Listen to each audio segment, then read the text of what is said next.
Bana na Nzambe nkolo Yesu apambola bino ezangai ndeko na bino apotre Lola na ye poto solola lelo pona connaissance ya Jésus-Christ pona place oyo ezolobela na Apocalypse chapitre 4 verset 7 pona 4 êtres vivants oyo eza na trône ya Nzambe. Wana toye koparle pona Jésus-Christ de Nazareth. Azana visibilité, il y a 4 personnalités. Premier être vivant, ezana lolengi ya lion. Wana babengi le lion des tribus de Juda. Deuxième être vivant, ezana lolengi ya veau. Veau wana ezo présenter agneau. Wana ezo lobela biso meme. Mwana na mpate, Jésus-Christ de Nazareth. C'est lui. Parce que veau ezalaki biloko oyo bazalaki kotumba yango mbeka avant Jésus-Christ aya po ete elongola komekama et protéger bato na bandako bazalaki kosopa makila ya bavo. Mais ye moka yaki lokola veau na présence ya mwana na mpate po ete abikisa nga na yo. Ayaki yango wana veau wana ezo présenter agneau de Dieu. Eza kaka ye moko. Tozwi lisusu troisième être vivant kaka na Apocalypse chapitre 4 verset 7. Troisième être vivant ezoloba na lolenge ya moto face d'un homme bien-aimé komi kosa te.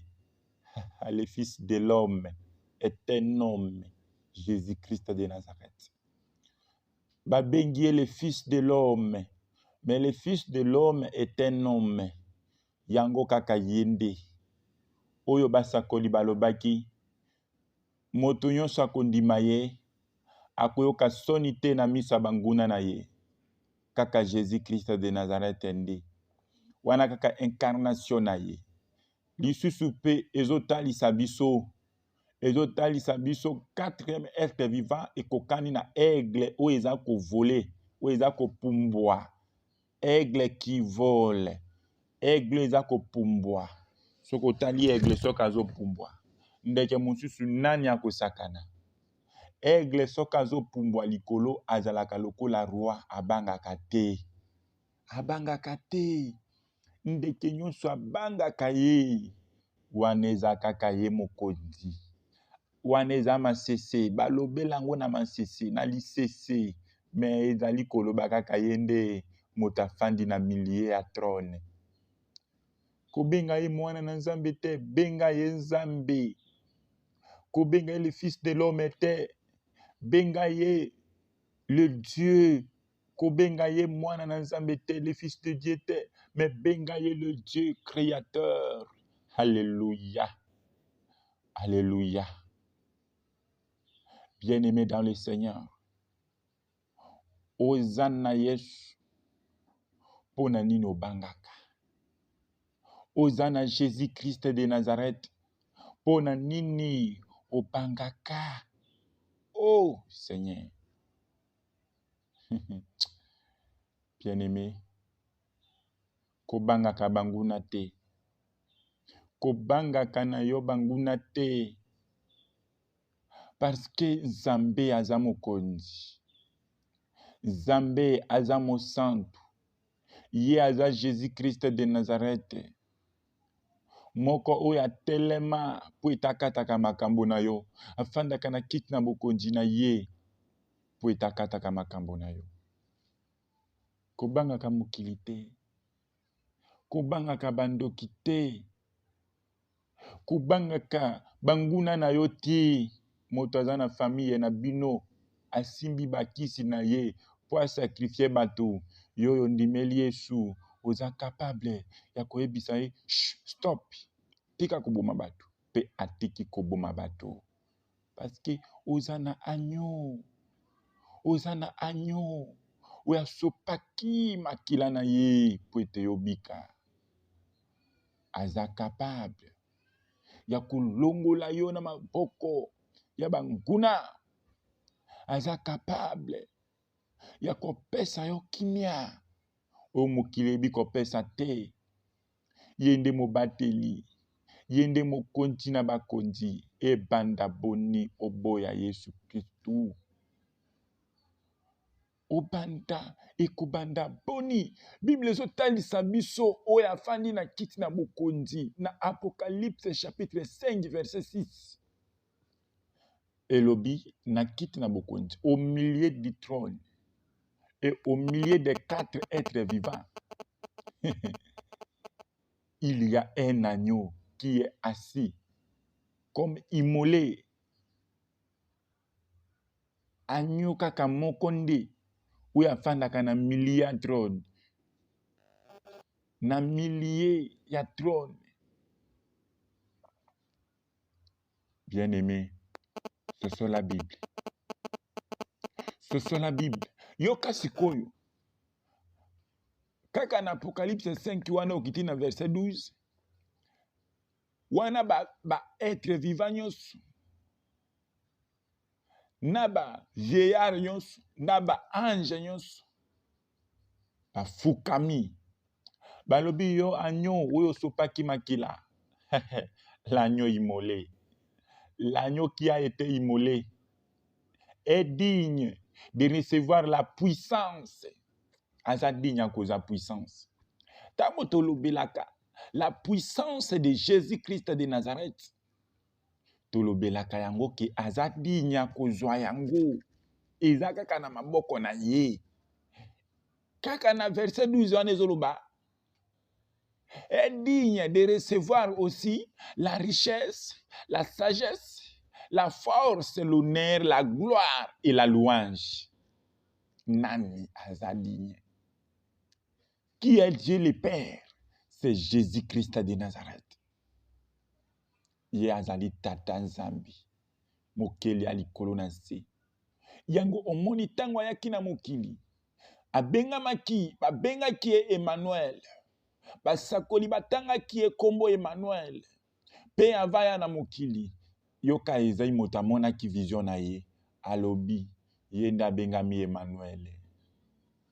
Ye nda azali mosungi na kokamwa. Nzambe na kimia. Yoka moto. Oya mona ki Yesu. Avant même Jésus aya na mokili. Avant kolo Yesu. Aya awa na mokili. Ezai amona ki détail. Ya vision na ye. Alléluia. Ezai amona ki vision na ye.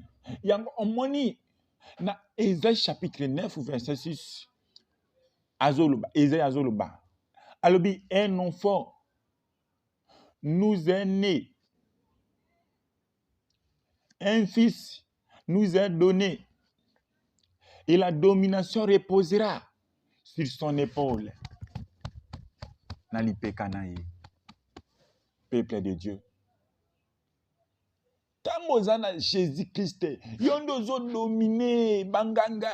Yondo zo domine bandoki. Yondo zo domine ba chef coutumier. Ozo domine bato batelemela kavina yo. Bazo banga yo. Yongo moi na Apocalypse, pardon na Genèse chapitre 1. Okokuta place mo ezoloba. Na pesi yo moto pouvoir ya kodomine. Toko makuna après. To 6 en Apocalypse 9 verset 6. Esaïe alobi, on l'appellera l'admirable, le conseiller, Dieu puissant. Esaïe alobi bakopesa kombo admirable, conseiller, Dieu puissant, Père éternel, Prince de la paix. Kaka mwana wana kobotama. De kombo bakopesa ye. Mwana wana oya kobotama ya mobali. Emmanuel. Kombo na ye bakobenga ye. Ekosuka kaka na Yesu te. Ekosuka kaka na Nzambe mwana te. Babengi Nzambe mwana bien sûr parce que Nzambe tata, nzambe mwana, nzambe molimo, eza kaka nzambe moko. Mais ce que je détaille na ye, oza capable même à kobenga ye Père éternel, Dieu le Père. Oza capable même à kobenga ye Dieu puissant. Eza na mosali na nzambe moko batuni ye entre Yesu na molimo mosantu na nzambe tata. Na naza important koleka bango nyonso. Yoka mosali na nzambe wana lobi nzambe tata nda aleki bango nyonso. Wana nde moto moko oyo tozolobela ke aserviraki nzambe mais azwaki formation te. Ou bien atangaka na Bible te mais babengaka ye serviteur de Dieu mais lecture biblique eza te pe ayekola Bible te atanga classe ya théologie te yango wana aza kopesa kaka na makanisi na ye moko. Mais soki tozotalisa na Bible que nzambe tata ezali Jésus-Christ de Nazareth. Bango nyonso misato baza ndenge moko, ezala nzambe tata, ezala nzambe mwana, ezala molimo mosantu, ezaka le même Dieu oyo aza kosincarne na makambo nyonso. Aza omniprésent, akoki kosincarne lokola nzambe tata, akoki kosincarne lokola nzambe molimo, akoki pe kosincarne lokola nzambe mwana, parce que azali omniprésent, akuma na bisika nyonso, azalaka présent na bisika nyonso. Pe aza capable ya kosala nyonso ya lingi na mokili na ye pe kati na bato na ye. Aza capable ya kobimela mutu meme na formule ya mutu, meme na formule meme nyonso akolinga. Akoya lokola mopepe, akoya na lolenge nyonso akolinga. Pourquoi? Azali omniprésent. Mwana na nzambe kobangaka banguna na yo te. Kobangaka bango te. Kobangaka banganga te. Bien-aimé,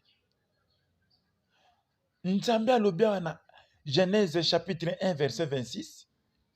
Alobi, puis Dieu dit, yoka, Dieu dit, Nzambe ye moka alobi, yoka, faisons l'homme à notre image. Kaka ye moka alobi, mais alobi lokola na plusieurs. Ami lobeli ye moko na plusieurs. Na pluriel. Yoka, selon notre ressemblance. Et qu'il domine sur les poissons de la mer. Yoka, Nzambe alobi, tosala mutu na lolenge na biso. Wana kaka ye moka azoluba. Na lolenge ya Nzambe tata, na lolenge ya Nzambe mwana, pe na lolenge ya molimo na Nzambe kaka ye moka azumi lobila na trinité na ye. Mais alobi asuki ka wana te. Abi tosala mutu na lolenge na biso. Pe moto a dominé likolo ya mai. Likolo ba mbisi ya mai. Biloko wana ezalaka na nse ya mai oyo elukaka ebundisa yo ozobanga yango mpona nini oyo bato bazotelemela yo bake koinvoke yo na nse ya mai oyebi te ke yo so domina yango oyebaka yango te. Yoka lisusu Nzambe alobi que l'homme domine sur les poissons de la mer, sur les oiseaux du ciel. Alléluia Seigneur. Esengeli moto a dominé likolo ya ba mai, likolo ya ba ndeke, eloko nyonso epumbwaka, ata ndoki ya mikomisaka na mapapu lokola ndeke, po apumbwa, oza capable ya kodomine likolo na ye. Yoka, sur les bétails, sur toute la terre. Alléluia, alléluia, alléluia, alléluia, alléluia. Bien-aimé, crois seulement. Tambola toujours na confiance na Nzambe. Nzambe azana yo. Jésus-Christ de Nazareth tanga zobatela yo. Ayebi déjà que moto na sina pesa déjà pouvoir ya ko dominer. Yango moni Jésus-Christ alobi ava Abraham aya ya zalaka. Même na création mokili, ye a créé mokili po mokili za ya ye. Ye kaka nzambe moko. Nzambe tata kaka ye. Nzambe mwana kaka ye. Nzambe molimo mosantu kaka ye. L'agneau qui est ressuscité par les saints. Alléluia. Alongi na makila na ye. Yango wana ya yebike moto nazo batela nasi na pesa ka déjà pouvoir banda na sala yete. Nasi na pesa ka déjà pouvoir avant même na sala ye kana lingi na sala ye ndi na pesa déjà pouvoir pour dominer azala mokodi. Azala na pouvoir likolo ya mai likolo ya mokili mobima likolo ya biloko nyonso ya mokili. Yoka na suke lobi et sur tous les reptiles qui rampent sur la terre. Eloko nyonso erampaka.